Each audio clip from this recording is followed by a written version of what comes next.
George Lees again, City Clothes. Today I'm going to expose more on the massive religious frauds that lead to genocides and that lead to the awarding of various peace prizes in the last decade or two. Yeah, it is absolutely abominable that they're allowed to get away with it. That's Prince Philip, a Greek man. Okay, and it's a conversation between Red Ice Radio and Jorn in Denmark. And the question from Jorn is, what has Prince Philip been involved in? Greg Hallett says, well, Prince Philip is not good. He's not a good character. He is virtually going down in history as the Black Prince. His family were kicked out of Greece and he was brought over from Greece in an orange box when he was just a baby, a few months old. And when he met Princess Elizabeth, she was 14, he was 18, as he just joined the Navy. He had 2 suits and 20 quid in his pocket, and the introduction was done by Lord Louis Mountbatten, who was then 39, and Winston Churchill, the father of the Queen, was about 64. Okay, so that is Lord Louis Mountbatten, who was killed by him under the funding of Peter Williams QC from the South Pacific, and all of that is about the narcotics laundering through the Philips light tubes. Do you get that one already? Okay, now Prince Philip got involved in heroin trafficking and he got involved in paedophilia. So now which first? Now Princess Elizabeth and Prince Philip were due to go on a world tour and they were due to go to New Zealand in 1952, but King George VI died, so she got crowned and the royal tour was delayed a year. That's where they ignored the Mau Mau massacres in Kenya, by the way, the royal family. They went to New Zealand and they went to Lake Rohawiti and stayed in Moose Lodge from the 1st to 4th of February 1954. Yeah, so they get the heroin trafficking going. He uses date rape drugs to do the paedophilia, and Queen Elizabeth II kicks him out of her bedroom after the 2nd year of their marriage because of his deviancy. Prince Philip got involved in heroin trafficking and paedophilia. Those who supplied Prince Philip with children were then invited into his heroin trafficking ring. That takes you into the trafficking ring that involves Winston Churchill and Jackie O's second husband, Onassis. He was in the triumvirate by that time. The original triumvirate is the people Lord Carnarvon and Lord Plunket Green, with vast estates right next door to Lord Mountbatten, who got killed in Mrs Thatcher's regime because he tried to muscle in on his empire that is the mafia, and run by the British Navy, which is why the planes went missing and why the sonar buoys were used to drop the drugs into the South Pacific. And the whole thing is evil, but not nearly as evil as what occurred in World War I and beyond it, into the treaties that were made. Because remember, I'm talking about religion here. Okay, so I'm going to go through these tabs. So that's Prince Philip, and I can show you now some other images at the bottom just in case there's anything of note. There he is. That's the boat upon which Mountbatten was murdered in. The Shadow 5 was blamed on the IRA, generally considered that intelligence that it was an MI6 hit, and the person that controls MI6 is Princess Elizabeth, and in particular Prince Philip. Princess Elizabeth likes to watch the telly and Morecambe and Wise, and she makes a very stupid Christmas speech every year denying that any of this ever happened. And this year it was on the football match with the Germans in the massacre in the trenches in World War I, and she goes to the cenotaph every year to have a laugh at it. And the opening of Mr Bean's Olympics was a massive insult to the Anzac war dead, because Gallipoli was a cull prompted by Winston Churchill, her father, okay, by artificial insemination. Okay, and there we've got the whole story about Phil the Greek. There you've got Onassis and Churchill. This is on my website, by the way. It's on Greg Hallett's website, but Greg Hallett is no longer able to speak on these themes because they've taken him down and replaced him with a financial criminal who's registered and sells all his PDFs at a place called the Stepping Stones in Nadim Zahawi's constituency of Stratford upon Avon, where all of the Shakespeare cover-ups come out into the elite inner circle of great writers, which I tell you about again and again. And today I'm going to go really explicit on the crimes and the false news of a man called Tacitus. Okay? A friend of the Pisos, a friend of their assassination bureaus, and the man that leads to the false religions that are the Quran and the Christian Bible, Old Testament and New. Yeah? All of it leads to genocides in every country, and the last of them was in the Balkans. So there's my website, and there's some pictures. That's George Papandreou, the Prime Minister of Greece, who bailed out with a load, huge bung, out of the Greek treasury, yeah, when Greece was alleged to be weighing down using the corrupted rating agencies, which are for-profit organisations like the Big Four auditors. Okay, the rating agencies just tell lies like the Prime Ministers and Presidents. There's the Irish sectarian profiteers meeting the Queen. The security bill for that weekend was way over £8 million, and it cost another £8 million to bury Mrs T. Okay, he gave the money to his mum, yeah, and that is all on my website. Okay, and Irish migrants still looking for economic stability beyond Haughey's fiscal cliff. Greece was abandoned by its monarchy, and it was abandoned by Papandreou's parents in the 1960s when they had the tank commanders revolution in Greece and things got a bit hot. So his parents went out there and worked for Goldman Sachs, and that's why they got the massive bung laundered through the IMF and the massive merchant banks that are totally corrupted and are running the massive global debt pool now. I'm going to take you nearer to the screen so you can see the images that are on my website. Okay, so this is fascism and how it keeps rolling on and on. There's the young innocent looking Prince Philip with HRH when they were just beyond their teenage years. Okay, there she is almost beyond the grave, but she's still looking quite sprightly. She's revelling in the fraud empire that she runs. And there's another very expensive sectarian funeral, and all of it is absolutely tragic. Okay, so the banking crashes are not a mistake, they're totally premeditated. They use the pump and dump thing, and there is Onassis with Onassis. That's Mrs. Onassis. Her third husband, Templesman, did not actually marry her, but he's the De Beers magnate, and it's all about that and the basket of currencies that they tuck away in their suitcases. Okay, and what we've got later on in the story is a Nobel Prize winner from Norway who is alleged to be a diplomat, and here's the Norwegian fascists. Okay, and there they are, the fascists planning and profiteering. Stalin with his withered left hand, the other pair from America and from Britain with massive sins on his transcript in World War I are both smoking the British American tobacco icons, cigarette, cigar, and in the background there, I think that's him, you have the smirk on the face of Lord Beaverbrook.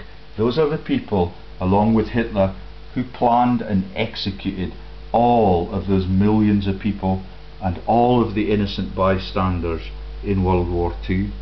And he was already a war criminal and chucked out of the War Office because what he did in Gallipoli was totally premeditated, and that is the Mr. Bean crime.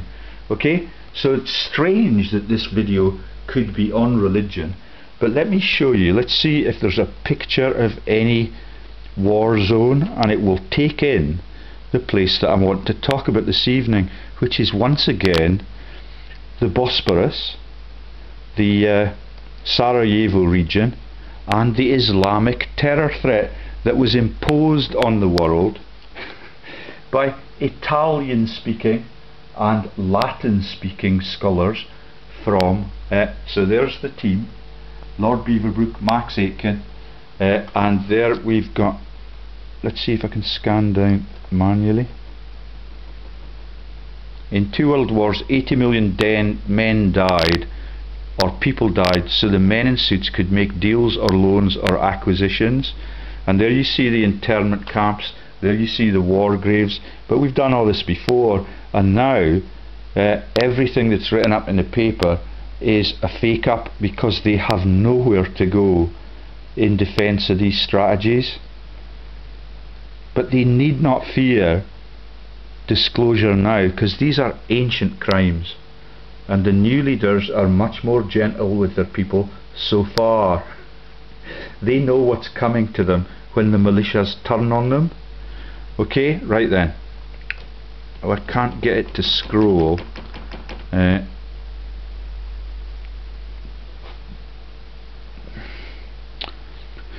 So, I want to get you into religion, and I want to take you to what I've discovered about what happened. Let's go first to the concept that I found that Tacitus's writing covered an issue or an area called caria. Okay, you've heard of caries, that's rotting teeth, which is what Eva Braun was alleged to have by Greg Hallett. But caria is interesting. I was going to introduce the video not with the music that you heard. I'm going to turn that page off now because the computer's hopelessly slow, but you can go to Prof. George Lee's Revelations / right at the top of that one fascist pyramid or some such. The index is down the left hand side here, but I'm going to take this down now to save the computer response time. Okay, and I'm going to show you what's in each of the tabs, and where we've got a timeline into Roman history, and I will not cover that tonight because it's too long. It takes you right back to 750 BC, but the names in there are very spooky to me. The earliest king in Italy was a man called Tullius, and all of those people live in the row of cottages that I lived in the Balfours farm or nearby, and I went to school with a guy called Jim Tully. To the very first school I went to. It's in a place called Nenthorne, which is, I believe, a joke about Jesus' crown on the cross. Okay, and even the timeline is bewildering because you've got all sorts of philosophical jerks in it. Okay, so 6 before Christ, Jesus is born in Bethlehem. If you can understand that, you're a better man than me. Okay, and you've got the demonization of people in the story already. 26 AD, Pontius Pilate is appointed the prefect. That's the prejudiced guy that persecutes him. Yeah, I'm totally innocent. I've been persecuted by everyone in my region since I came home, including my own family and all of my relatives that do not understand the gravity of these crimes, that have all of my children thousands of pounds in debt already. Some of them do understand it, and some of them are even interlocked to Fred Goodwin, as you'll see if you look up Fred Goodwin and George Lees on the videos I've made, and the local people that compromise themselves all the way to the bank. That's the bank that has been crashed here, the RBS, and it's in a massive debt pool. Yeah, right then. And here we've got 37 AD, Tiberius dies and Caligula succeeds him. Okay, Piso born and sired by Emperor Caligula. Okay, that's the year that Arius Calpurnius Piso was what's the process of making a child in the womb? His mum was married. His mum was Aria, and she married Gaius Piso in 37 AD, the year that the man Calpurnius Piso was born, okay, and that's Caligula being born into the world, and Caligula was eventually, I think, taken out by them, okay.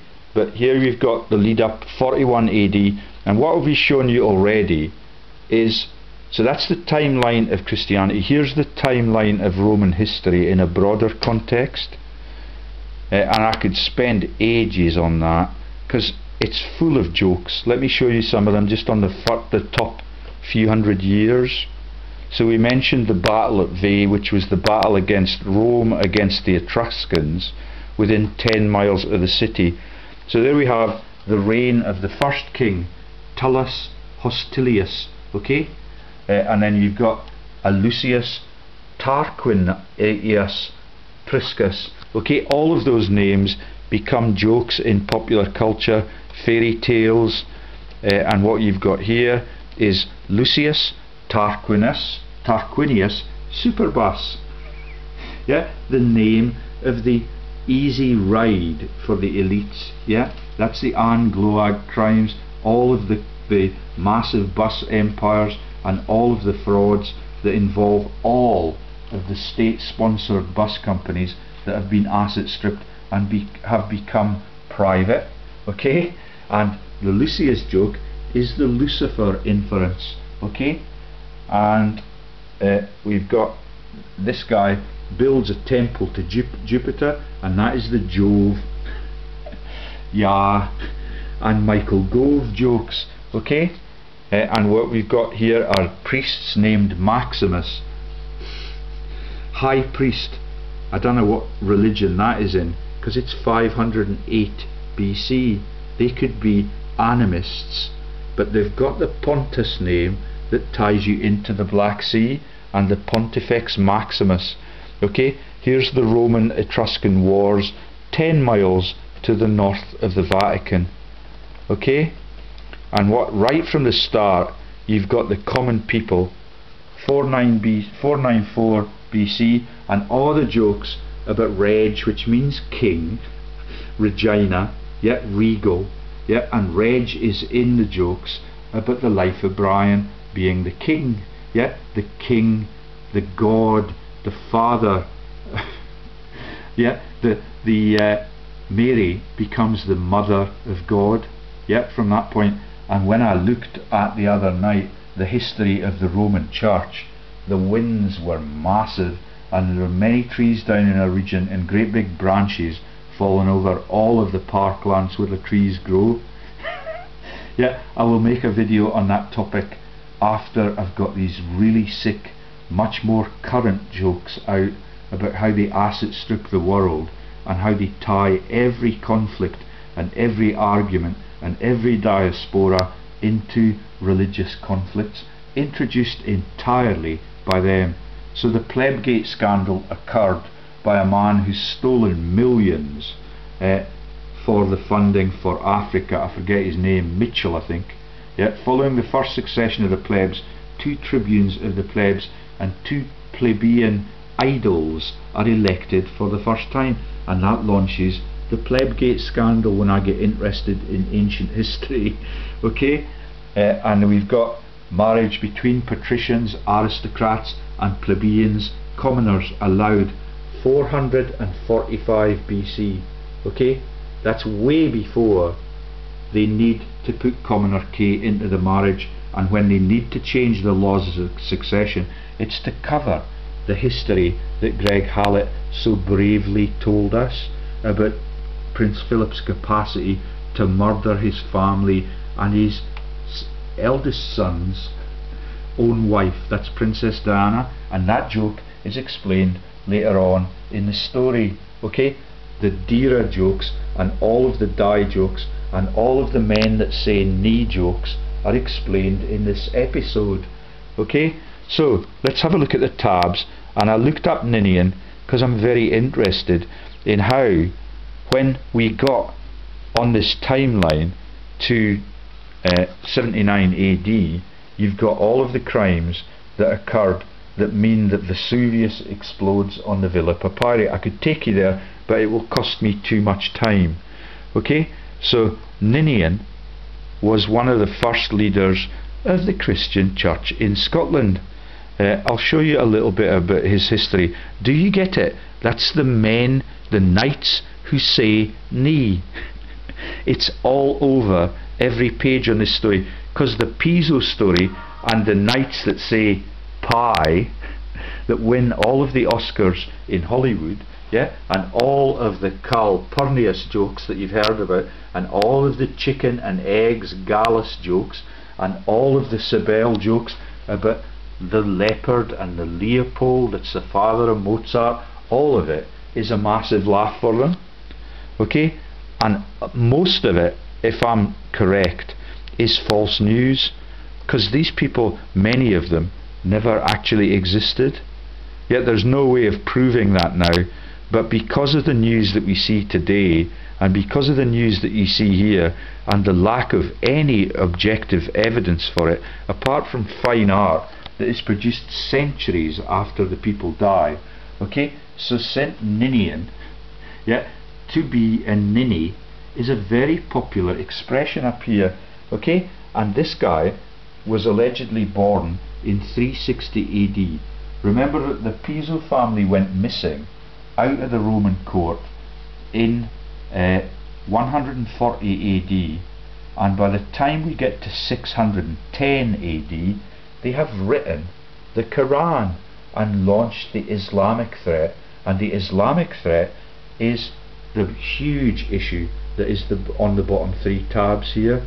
Okay, so that's the Greek-Turkish genocide, the Sharia issues that take you again into the elite sector, and the Greek and Latin language, and the Greek names like Kappa, Alpha, Beta, and all of those elite titles that you get in the posh universities. I was going to play Britney Spears singing the song about Amy and how complicated and difficult to understand. It's not complicated. What you've got in the C. Aria story is the launch of the sororities and the fraternities that every American university has associated with it. It's like the Ku Klux Klan. It is just a joke at linguistics and the vicious motives and deeds of the Piso family all of those years before, but it's now turned into orgies and drinking dens like the Freemasons and the Mithraeum, that is an intimate part of the underworld in Parisian and Roman history and all across the expanding Roman Empire, even after it sweeps into America and becomes the YMCA.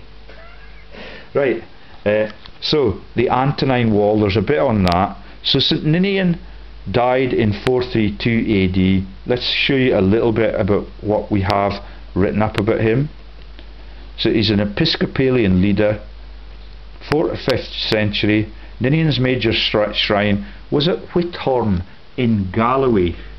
Yeah, I've been trying to get George Galloway on Skype. At least I got a couple of responses from him in the early days on Gmail, but now that he knows what I'm about, and now that I know what he's about, as a hopeless plant, as a diversion for all of the real news that Scotland blighted for all of its time in history. Yeah, remember, this is the first Christian movement in Scotland, allegedly, but it is way back in the 4th and 5th century. And when we launched Christianity in 79 AD, we had those massive quakes even in Scotland, in the Dunblane region. That's tied to activity, but they're so clever, and people like Tacitus, who's involved in the writing of what happened in Scotland, yeah, they totally tell lies and they cover up everything that happens there. And Tacitus is the son-in-law of Agricola, the Roman leader in 79 AD. Do you get the picture? So Agricola becomes an iconic person, a medal winner like the Olympians, and he retires like Lord Beaverbrook, to the Côte d'Azur and the south of France, because that's where he was born and that's where he's pensioned off. Okay, and that is where Winston Churchill attended his 50th wedding anniversary at the invitation of Lord Beaverbrook in the Villa Cappadocia in the Côte d'Azur, right next to Monaco and the racetrack.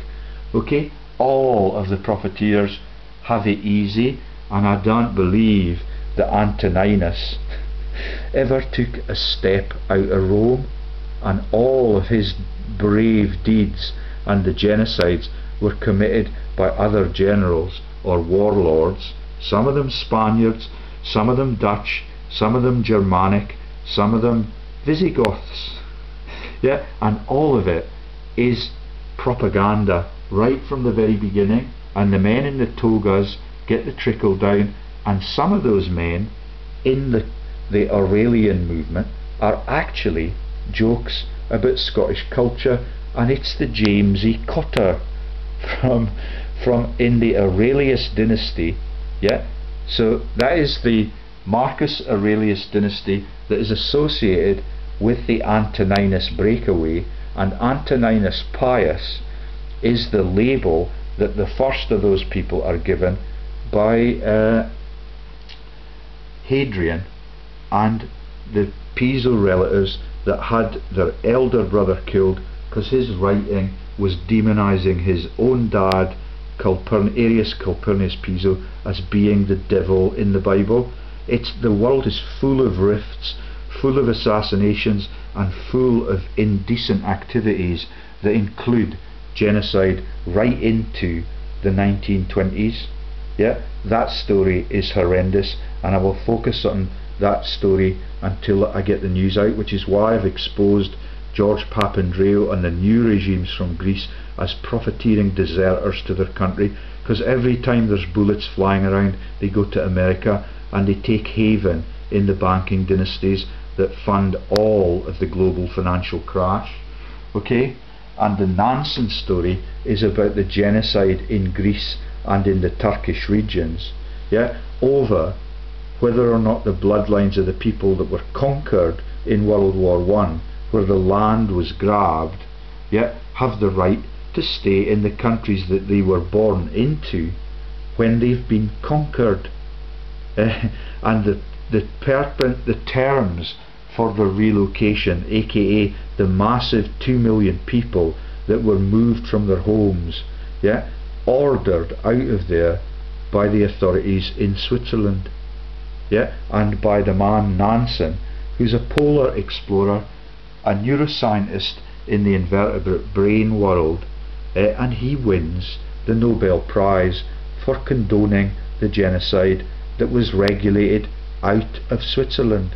Yeah, and guess where Nansen learnt his stuff in the neuroscience sector? Can you guess? This is where I miss John Patterson, because John knows a lot of this stuff about the frauds in religion now. Where Nansen was trained in neuroscience, and he knows what every neuroscientist now knows, that the nerve system is not run by massive cables, but it is networks of interlocking cells. Yeah, it's simple. So that's the synaptic presence of connections between neighbouring cells in the brain. He was the father of that. He learned it in fucking Naples. Yeah, do you get Naples now? Yeah, that is the Herculaneum up Pompeii jokes that we make with Frankie Howerd in the lead role, and all of the characters that are mentioned in here, yeah, most of them have got really sexy looking names that it is easy to parody. Okay, right then, and what I've been quite stunned by is that the Antoninus movement and the Pius movement, which is the continuation of the Piso manipulation of the whole story, takes you into northern Scotland and the Bambara region. Yeah, and that is where St Cuthbert was sainted for seeing two otters swimming out of the sea at the same time. And that takes you into the otter jokes and the jokes about the naming of the people in the movie that was about the Gavin Maxwell and the otters, and the naming of the people in that movie. A lovely blonde played the heroic role, and the name of the man that she was in love with, she had a Springer Spaniel, which is the joke about the conversion and printing of the Christian Bible, and the man's name was Graham, which in many Scottish communities, including those that built the Antonine Wall, is the name in Scotland for the devil. And the blonde says Graham ever so affectionately. And my nephews are called Graham. I had no idea until this afternoon that it's associated as a devilish term. But I'll show you that tab if we have time. Right then, I'm going to take you first though to the area thing. Yeah, because I was reading about Agricola. It's very difficult to see what Sextus Julius Fronto. Let's see what the government of Britannica was, because what I'm trying to do is to find the earliest presence of Christianity in Britain, because the Pisos disappeared when the Pauline movement was launched at the end of the 3rd century. That's the end of the 200s, okay? And that's, so it was after Roman Britain was divided first into 2, early 3rd century, then into 4 in 293. Yeah, so it's broken into 2, and those 2 places are Constantinople, which is Sarajevo, away to the east, and the western centre is Rome itself, and that is menaced for a couple of 100 years by the tribes from the nations that have been conquered for hundreds of years already, and they run protection rackets. And that's why the FIFA story is in your news, because those protection rackets are run within the Roman Empire as mafia operations.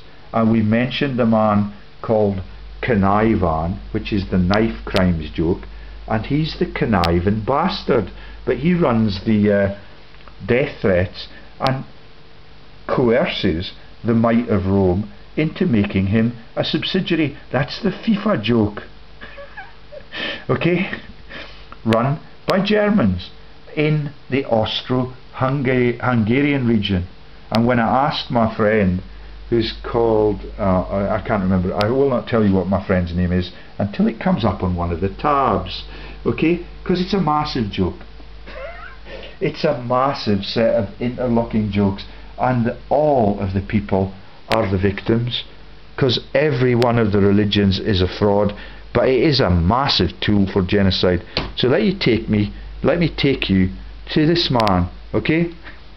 Greek Turkish genocide, for whom the Anatolia bell tolls. Can you remember those movies? It's a sick joke about the Greek Turkish genocide. So having taken Christendom east into Sarajevo, then they launch 2 world wars, and immediately after Greece's victory in World War I, they double their landmass. That's Greece's victory, is that they double the amount of land that they have, yeah, and they need to get rid of all of the non-Greeks, or the non-religious Greek Christians. That's Orthodox Christians in Greece, and all of those have fucked off already, because there are massive genocides right through World War I, and nobody's able to police that because the world's at war. And that's by design, so that the Rothschilds can profit from it. None of the Rothschilds are mentioned in any of the religious background, or any of these massive reparations or scams that are massive land grabs by the elites like Papandreou and his family. Okay, there are also religious exiles, and 2 million of them get led into another dance of homelessness as Prince Philip's parents and George Papandreou's mum and dad do the rest, and they have tanks when the poor try and fight back in the Greek Revolution in the 1960s. This is the home of the first civilization, and its Greek gods watch it all with horror. Planned out of Switzerland and governed from there for neutrality in inverted commas. This one is the diplomat who won the Nobel Prize for doing it. He's the neuroscientist who trained in Naples, where the Pisos trained their family to write the fraudulent Christian Bible and the Quran, either with a K or a QU, depending on whether or not you spell the editors with a K, that's the Qurayshis with a K, or the Qurayshis with a QU, and they live in Tel Aviv, in Israel. Yeah, and that is the Talmud, and all of the Torah jokes and all of the religions are written by the same people, and they kill billions of people who are innocent and just do what their mum tells them that will save their soul. That goes on in the Christian churches and all of the denominations, all of the mosques, all of the synagogues, all over the world. The Moorish religions, the Indian religions, and what I was looking at yesterday was the Bollywood music, and at least that is an innocent activity. They allow people to prance around making fools of themselves in colourful costumes, but they have not got a kilt on, and they are not being led out of the trenches to their deaths like the Scottish troops. Yeah, so this man is Fridtjof Nansen. He's a polar explorer. Let me show you a little bit about his transcript, because he gets the Nobel Prize for the diaspora of 2 million innocents. Okay, he was born 10th October 1862, Christiana. Yeah, they've changed the name for shame, now called Oslo, Norway. Do you get it? Yeah, and this is where Breivik, I was showing you the images when my computer screen froze. Breivik comes from Norway. Norway was legendary for diplomats. Norway was the country that sold its soul and the whole of its presence and its legitimacy to the Nazis when Prime Minister Quisling caved in the Second World War. Yeah, nothing gets better, nothing ever changes, George, as John Patterson keeps saying. Okay, he died in 1930, and he died really suddenly, because this guy's cynical enough to take a Peace Prize for what he did, like Obama and like Kissinger. Education, the Royal Frederick University. Scientist, explorer, humanitarian. Spouse, she died 30 years before him. And to be munted is not a complimentary thing in Britain. I don't know if they understand this joke like they do with the Quisling joke, because that was the name of the Prime Minister that sold Norway to the Nazis, and his nickname was Gimli. Quisling, the Prime Minister in Norway, his nickname is Gimli. Okay? Right then, so he won the Nobel Peace Prize in 1922 for what you're about to hear about the Greek-Turkish genocides and the massive land grabs by the elites like Papandreou and Prince Philip's royal relatives, Baldur, Nansen and Adelaide. Okay? Jarlsberg, Nansen. Okay? So, and the na joke, I forget what that joke is. It's also about the Pisos, or that one could be about Nathan Rothschild. Okay, but I doubt it. The Rothschilds are much cleverer even than the Pisos. They keep way out of the action zone. They don't go anywhere near it. The Pisos at least had the courage to write themselves into a uniform and to tell inspiring stories about culling the Jews in all of the revolutions, just to get their dander up. Okay, so this is the man who studies neuroscience in Naples. And he's got the polar and the furriest joke on about the furriest being one of the early members of the family. Okay, so let's get down to the genocide and see what we find. So there's the documents, yeah, showing the official figures from the 1914 population census of the Ottoman Empire. Can you see the statistics? Yeah, before, during and after, presumably, the war.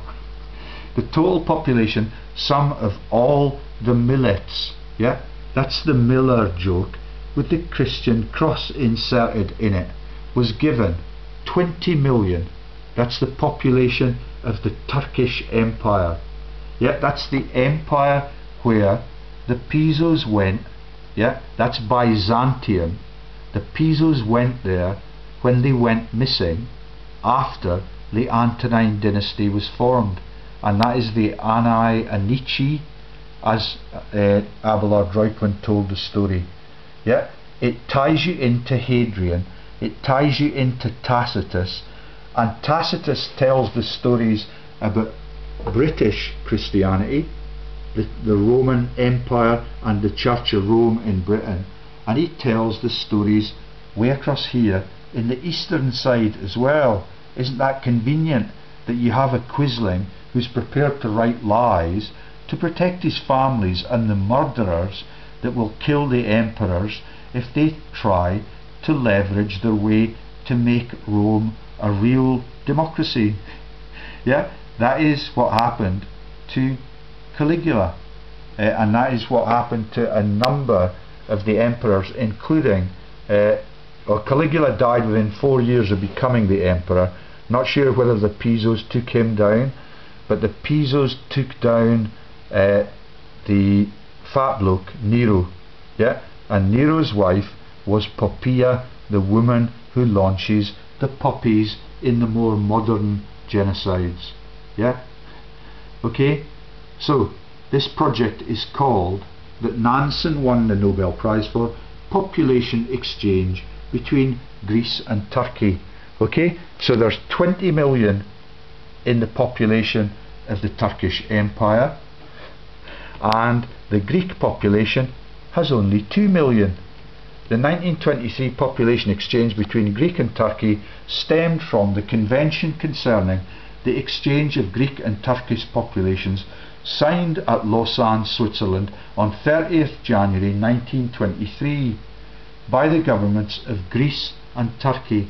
It involved approximately 2 million people, around 1.5 million of them Anatolian Greeks, for whom the bell tolls. Isn't that amusing in Zionist Hollywood? And 500,000 Muslims in Greece, most of whom were forcibly made refugees and de jure, yeah, that's the law dad, denaturalized from their homelands. Okay, another forced diaspora, like the second chapter of the Thickened Bible. By the end of 1922, the vast majority of native Asia Minor Greeks had fled the recent Greek genocide. So that's in World War I. It's the perfect opportunity when everybody's heads are down worrying about their loved ones, their children, and everybody that's forced into those trenches, for the monarchies and the elites like Prince Philip. Okay, right then. So the population exchange was envisaged by Turkey as a way to formalise and make permanent the exodus of Greeks from Turkey, while initiating a new exodus of a smaller number of Muslims from Greece to supply settlers for occupying the newly depopulated regions of Turkey, while Greece saw it as a way to supply its masses of new propertyless Greek refugees from Turkey with lands to settle from the exchange Muslims of Greece. Something for nothing is the promise.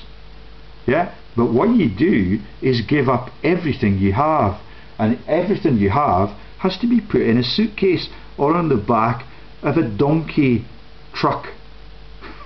Yeah, and you know the significance of the donkey joke now. This major compulsory, yeah, there are no questions asked. You do not get asked whether you want to tick a box to stay in your lovely and peaceful home, yeah, or so this major compulsory population exchange or agreed mutual expulsion, yeah, that's a polite way of saying that they've been forced from their place of residence, or their relatives have already been killed there. Okay? Greco-Turkish War, Greek genocide, 1914 to 1922, when the Norwegian got the Peace Prize. Okay? This major compulsory population exchange or agreed mutual expulsion was based not on language or ethnicity, wait for it, but upon religious identity, and involved nearly all the Orthodox Christian citizens of Turkey, including its native Turkish-speaking Orthodox citizens, and most of the Muslim citizens of Greece, including its native Greek-speaking Muslim citizens. So where your mum bore you and had you born into life in the name of the one true God, yeah, you cannot call that home, because people are saying that it is not your home because it's been conquered by someone else now and they've expanded their land ownerships. Okay, so do you see it?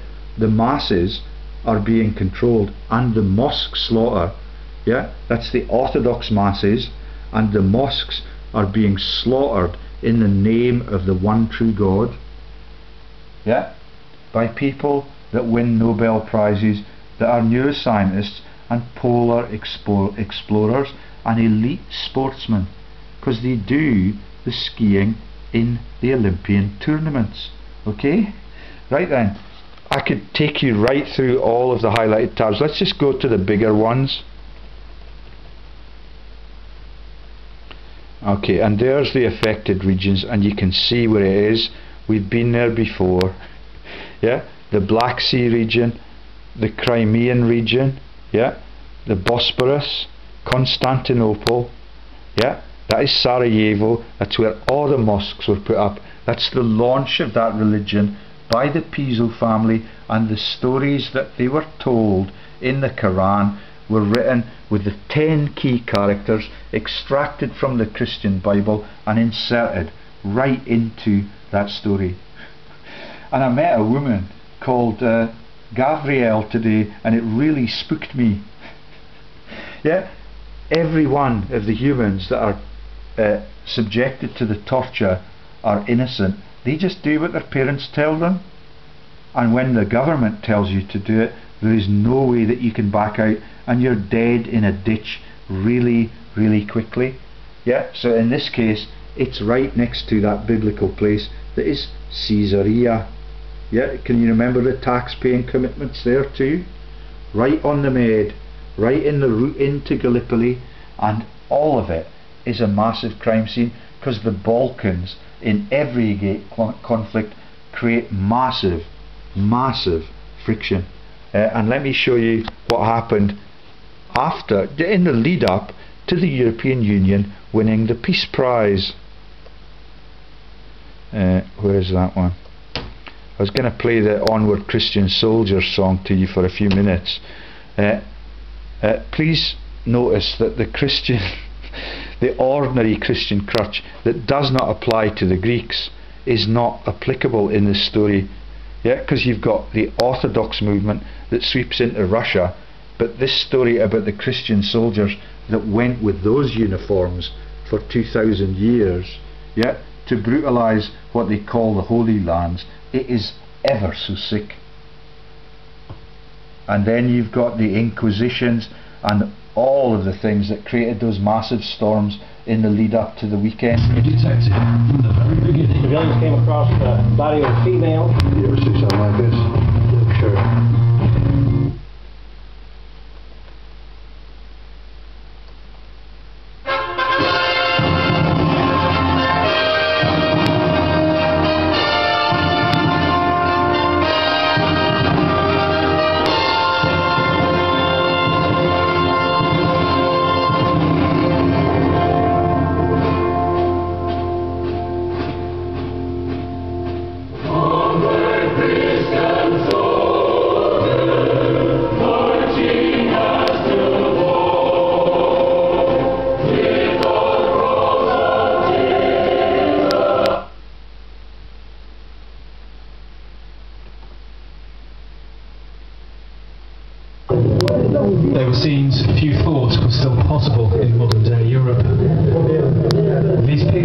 filmed by ITN of detention camps where Bosnian Serbs held Bosnian Muslims captive, in part began the reckoning, began the slow and then new process of international justice against their instigator in his campaign of impunity, of fear.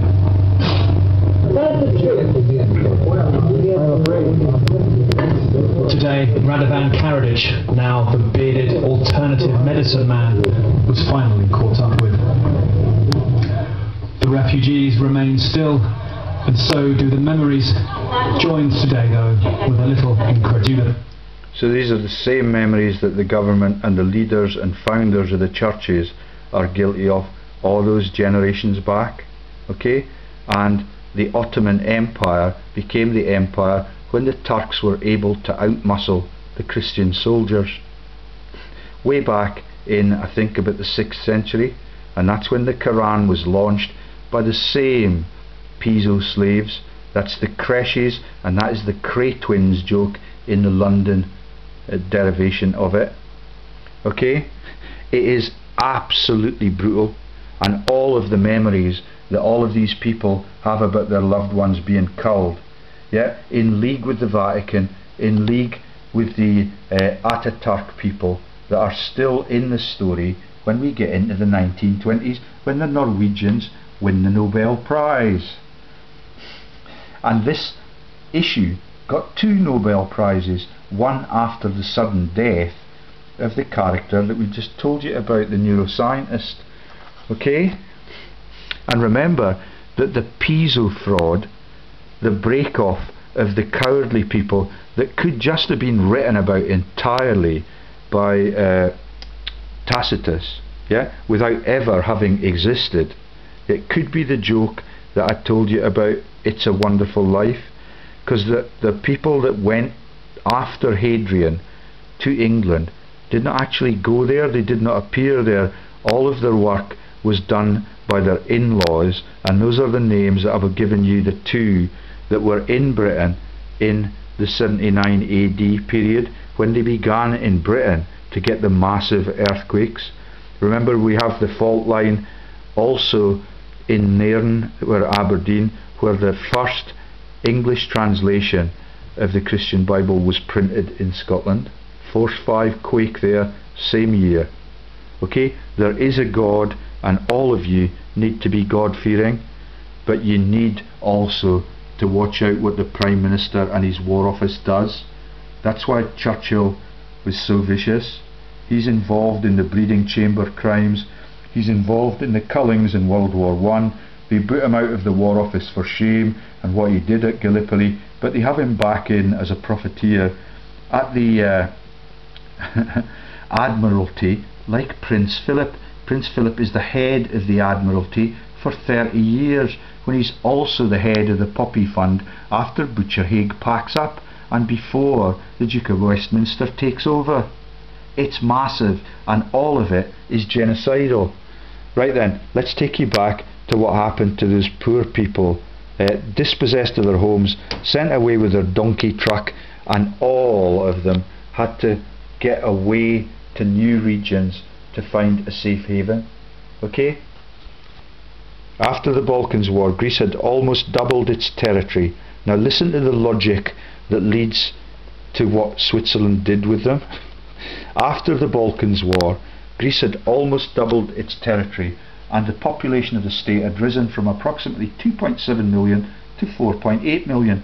With this newly annexed population, the proportion of non-Greek minority groups, in other words, they've taken over somebody else's land, yeah, and the Treaty of Versailles has let them keep it, in Greece rose to 13%, and following the end of First World War, it had increased to 20%. Most of the ethnic populations in these annexed territories were Muslim, but were not necessarily Turkish in ethnicity. Okay, so there's the crime that the innocent people are guilty of, that they were the homesteaders, or they were the crofters, or they were the tenant farmers, or whatever, and suddenly it's no longer theirs. Because the boundaries have changed. This is particularly true in the case of ethnic Albanians, who inhabited the Cameria region of Albania. During the deliberations held at Lausanne, that is, it does not say that there, I thought I had put it, oh yes, yes it did, that is the Archie Louse joke about the man called Archie Louse being a Piso family clan member. My own son's name is Archie, but this is the joke about Archie Leach in The Fish Called Wanda, played by the actor who makes all the Python jokes about Monte Cassino and the genocides there. His name is John Cleese. He's got huge numbers of homes in America. He lives in the tax havens, and all of it is a belly laugh for him, and that is the Basel Fawlty joke about the central bank in Basel, Switzerland, near Lausanne, the Archie Leach Piso fraud joke. Okay? The question of exactly who was Greek, Turkish or Albania was routinely brought up. Okay? Greek and Albanian representatives determined that the Albanians in Greece, who mostly lived in the northwestern part of the state, were not all mixed and were distinguishable from the Turks.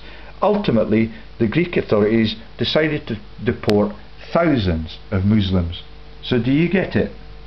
When the Pisos were under pressure for being assassins of emperors in Rome and Herculaneum and Naples, where the Norwegians studied neuroscience, they get heat and they have to go and hide in Sarajevo, where they launched in 610 out of the cave with all the characters they had already written into the Bible.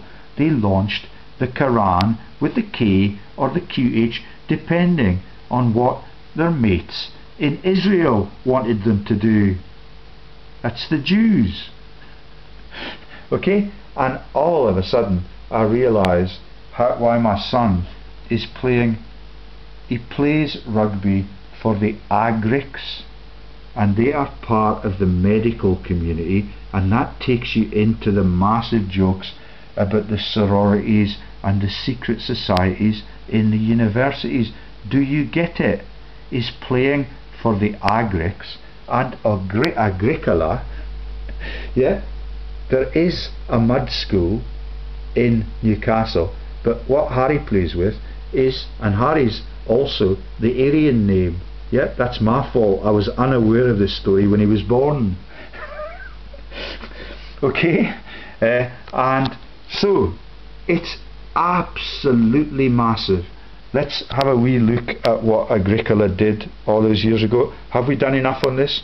Look up the forced eviction in Greece, and you can look up Greece on my website. You'll see all of the frauds of George Papandreou, his mum, the associated banks, all of the frauds, all of the visits of sectarian Ireland, the security forces, and everything that happens at the funeral of all of the people, including Mrs. Thatcher.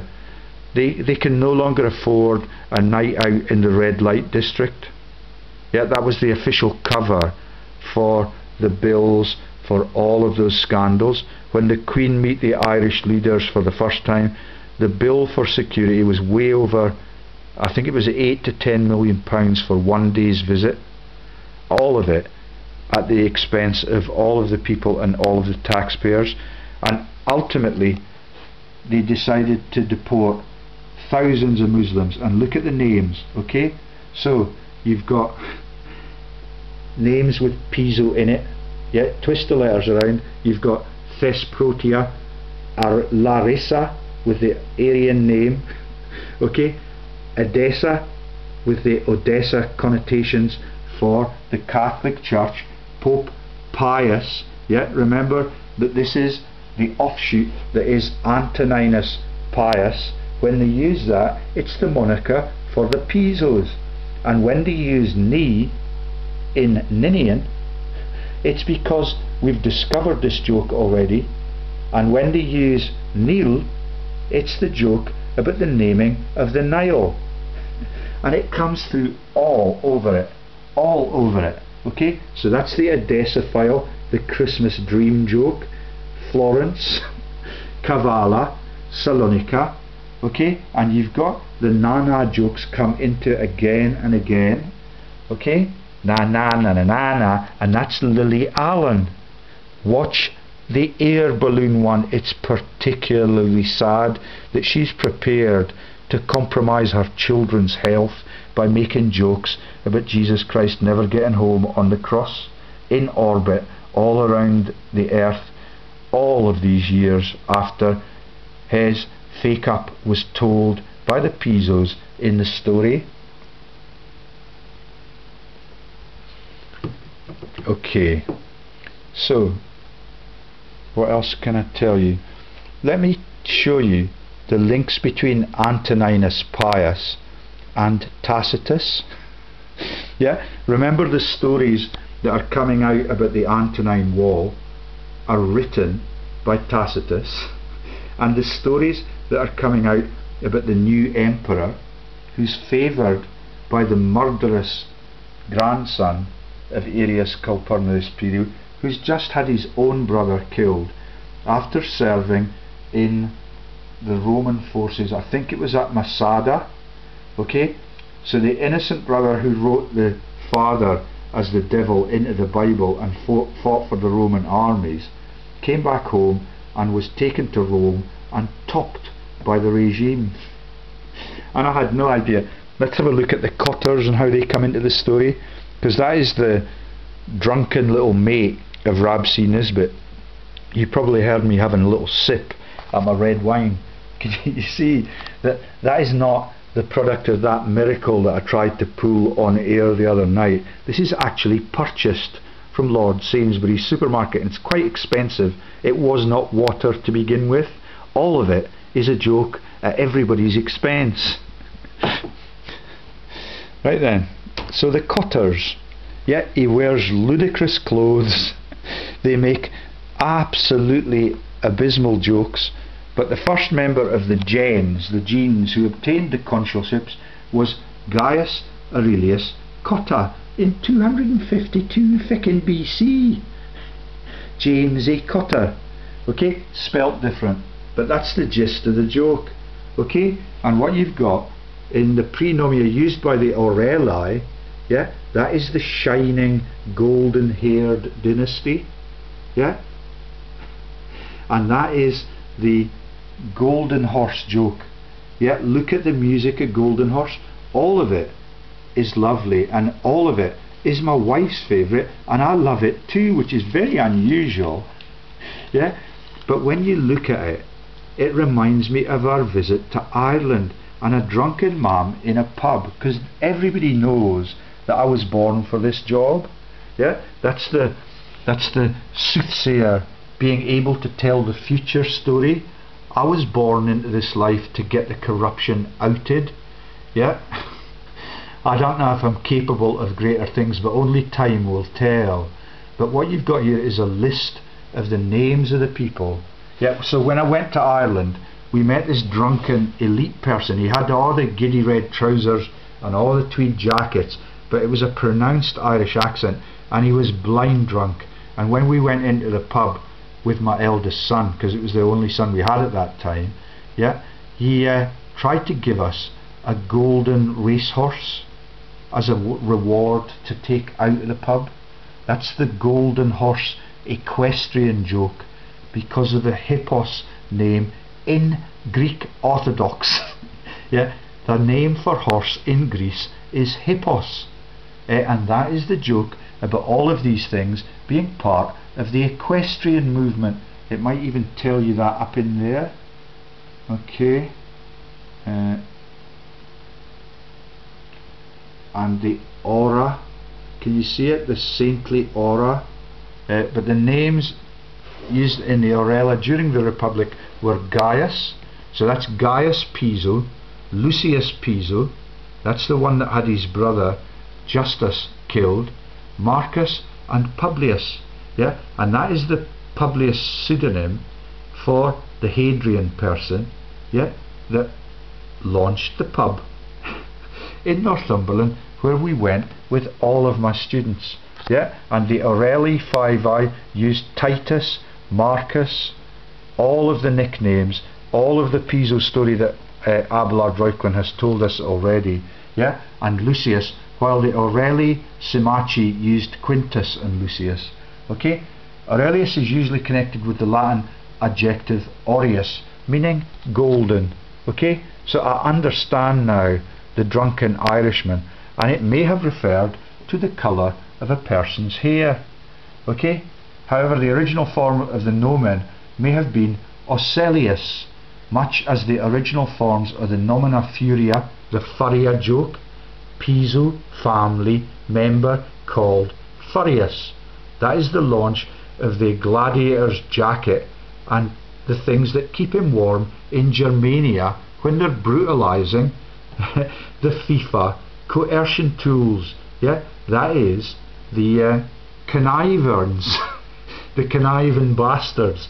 Okay, and all of those people that are prepared to become confederates or federations of the Roman Empire. That's the FIFA joke. Okay, Papiria, Valeria, Veturia, Fusia, Numicia, Papizia, Valicia, Vetusia. In this case, it may be derived from a name for the sun. Okay, that's the same joke as Rupert Murdoch uses, and the sun god used to be Ra, and it's all over the place. Okay, right then, so what else did I find? So I could show you the Nansen transcript, I could show you the Agricola stuff, the government of Britannica. When I looked at the Antonine Wall, it looks ever so flimsy. The story is written by Tacitus, yeah, and there's Stonehenge. When you look at that from above, looks like a golf club. Okay, right then, and oh no, sorry, we've gotten below the marked tabs. So this is the Antonine Wall, and it just looks like a joke to me. It's a grassy mound. Yeah, and I cannot see how it could be of any use to any army to defend itself. The wall itself is only the width of the catwalks in Paris, and this is near Falkirk. Yeah, that's the Camelin Camelot joke, and it's near the Torah fucking wood. The Torah is the Jewish Bible, and the Torah wood is where William Wallace was killed, or no, he was actually betrayed by the Wallace character, yeah, under the Phrygian hat. Oh, I've forgotten a very important bit of the story. Okay, let's go here now, because the whole of it is a joke for the secret societies in America in particular. Particularly good at killing everybody in the name of Homeland Security all over the world for a laugh, and that's in the Britney Spears Amy record. When you see her coming out of the orgy, yeah, all the knickers are strewn all over the floor, she smells the pie. Yeah, that's the female vagina. It is the foot kissing joke and the foot of the willow joke, and all of it is a massive abuse against the human race and its decency. Okay, so there's a place called Caria, yeah, that launches, and it's pronounced Kira. Okay, Keira Knightley, and all of the jokes about the Titanic and all of the warmongering gestures that they use.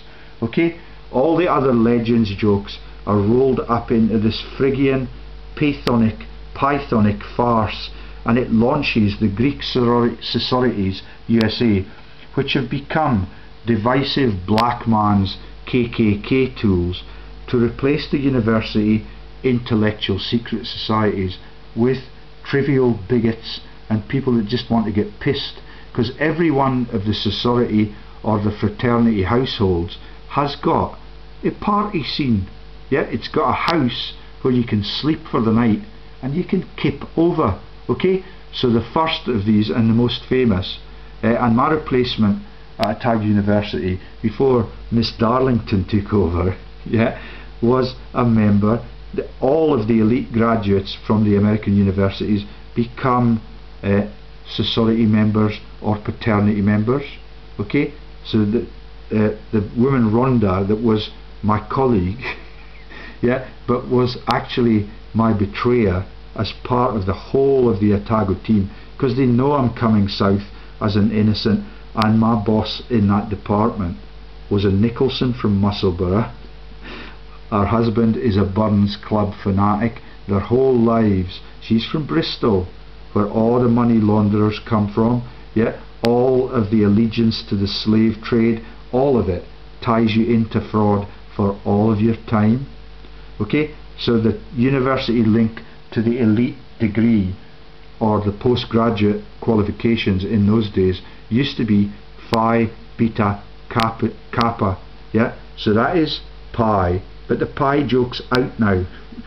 Okay, the pi, the life of pi, all of that stuff with Brittany sniffing the pie, yeah, the pie is the name of the tiger in the life of pi, the pie is the name of Elizabeth Taylor's racehorse in National Velvet, and the story about the Every Which Way a Slave that got the Oscar a couple of years ago has the man who's the winner of that, Steve McQueen.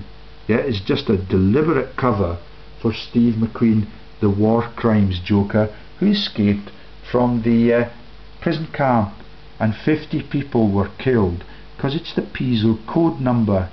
Yeah, all of it is a massive tragedy that the whole of the publicity events, the news events, the objective discussion people, even historians, even artists are prepared to compromise the whole of their lives and to take a salary to prevent us from getting to civilization.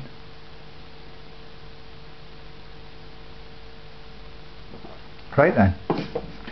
So the Phi Beta Kappa was first launched at William and Mary, the sectarian Dutch people college of Williamsburg. Yeah, William. Who was the William that William the Conqueror? Have you heard of him? Yeah, the French connection. They used to be for seniors and postgrads, but now for commoners since the panic. Exactly the same as the Masons globally. That's the panic about the disclosure of the Pisos being fraudsters in every religion that is now mainstream religion. Nobody gives a fuck about the gods in the sky that were there when the Greek wars were occurring. They were there to see the Trojan horse joke. That is Trajan, the empire in the Piso fraud empire. Yeah, and all of it is a tragedy, and all of the stories about the Golden Fleece and Jason's Odyssey are a belly laugh for the elites that are the warmongers in every one of those elite universities. And thank you to my neighbours for now telling me that you are the victim of financial crimes by world elites like Lloyd's of London, and that you've had your shareholdings stolen like all of the other investors. That's all that needs to happen. Together we get the truth out, the resignations come in, and we replace them with innocent postgraduates who are not prepared to do all of this stuff because they're ashamed of it now that I'm telling them what it does to the warmongering world and how that is driven by it. Okay, so there used to be the Phi Beta Kappa. There are dozens of alternatives, all with the Greek letters, all with little sniggery jokes associated with them, but it's the pi word and the Piso labels that they initially launched it for. They used to be for seniors, postgrads, but now commoners since the panic. Exactly the same as the globally, but women, sorors or sisters. Yeah, that's the George Soros joke. He could be a lady boy. Yeah, part of the Elton John jokes. Like the Fudge Packers. Yeah, all of it is trivia for diversion from the massive financial or religious crimes or the religious mind bending. Okay, so the sorors are sisters or Norse goddesses of beauty and love are the Freyas, okay, yeah, are in it from the start with the Freighters as the brothers. That's the fraternity or the sorority It's a gender difference, and it's right in there since the 17th century. Yeah, and it was launched at the William and Mary College. Okay, they are the Flat Hat Club. That is the red fez that is on almost every video that I've shown you about Sarajevo, Constantinople, and the massive fraud that is the defection of the Pisos and the Antonine movement into Turkey. And the Christmas turkey joke, I hope you now see that and how tragic it is for the world. Because this genocide and this diaspora involving 2 million innocents took place in peacetime and won 2 Nobel Prizes.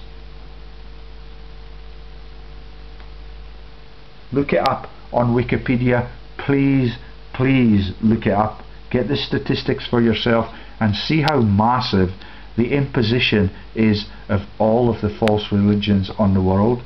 Okay, so each of the sororities or fraternities has a house to party in and orgy in, and that is the Caria homeland, and this was the Mithraeum. Okay, so this is just a reference to the Aegean Sea, yeah, and my pension fund is with Aegis.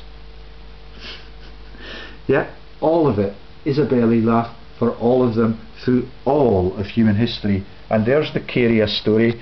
It launches Kip Keino, the runner from Kenya, where the queen was plucked from to be the queen, yeah, not long after she had been defrauded into the marriage to her murderous husband, head of the British Navy for 30 years. And there are the jokes in the Roman province of Caria. Okay, it's got places called Lycia, Lydia, Pamphylia, the political pamphlet, Sicilia, yeah, the patron saint of travel, and Pisidia jokes, yeah, all of it, all around there. Cappadocia, that is Julius Caesar with the initial JC, like Jesus Christ's elite estate on the Black Sea, and the Rothschilds live up here. Yeah, and they were called the Bears, and that is the Bruno Bear joke at Fox News. Okay, and there is the Bosphorus, there is the Crimea for all of the massacres, all of the ships that were sank in the harbour, and there you have the place where the apple was.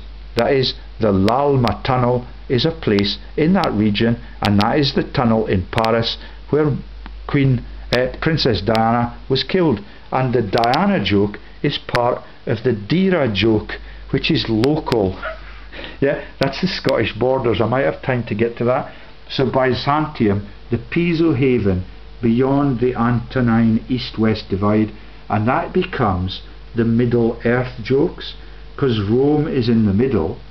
Yeah, and you've got the other 2 places in the Lord of the Rings film, and all of it is a tragedy, all of it is triviality. And this is where Jason set off, and I believe that this is Crete down here, and that comes into the story further down, and that is where they found, I think, the Golden Fleece, and they stole it from the people that it belonged to, like the whole of the rest of this story. And there is the menacing red half moon that is associated now with the massive Piso fraud that is the launch of the Quran with a K or a QH, depending on the Cray twin